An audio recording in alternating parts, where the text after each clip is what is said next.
afternoon, sir. Oh. Natin. Apply sana ako trabaho eh. Tingin nga ng ano mo. Pwede mo po, sir. Buka. Okay, sir. Okay yung resume mo ah. Ano pangalan mo? Wilfredo ba ano, sir? Saan ka nakatira? Probinsya ko, sir, Mindanao. Tapos dito nagre-rent ako ng bahay. Okay. May pamilya ka? Meron, sir. Saan yung pamilya mo? Sa Mindanao, sir. Ilan ang anak mo? Isa lang po, sir. Sa experience, saan ka ba ano? Ay, hindi. Una, ano bang applyan mo trabaho? Maintenance, sir. Finance. So, mga experience ka, no? Ano mga Sir. company ba yung ano mo? Pinasukan mo dati? Paiba-iba, sir, mga company. Dito, nakikita dito. Matagal ka rin naman pala ng 2 years. 3 years. Tapos mayroong ano, may 5 years.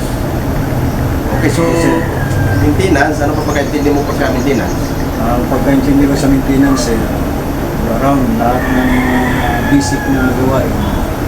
Diba? Mga gawa, sir. Okay, so, ibig sabihin, marunong kang basic carpentry, marunong ka. Okay, sir. Sa plumbing, diba, nasisira yung mga tubo dyan, mga basic na ito. Okay lang, sir. Okay. Sa electrical, diba, ayos ng mga electrical. Okay, sir. Bukod doon sa pagre-repair ng mga sira, para pati paglilinis dito sa piligiran, kasama yan sa trabaho ng maintenance. May alam ka ba paano maglinis? Kunti, sir. Kung halimbawa, gagamit na ng equipment, bigyan kita ng floor polisher, kaya mo bang, ka bang mag-operate? Kunti, sir. Okay.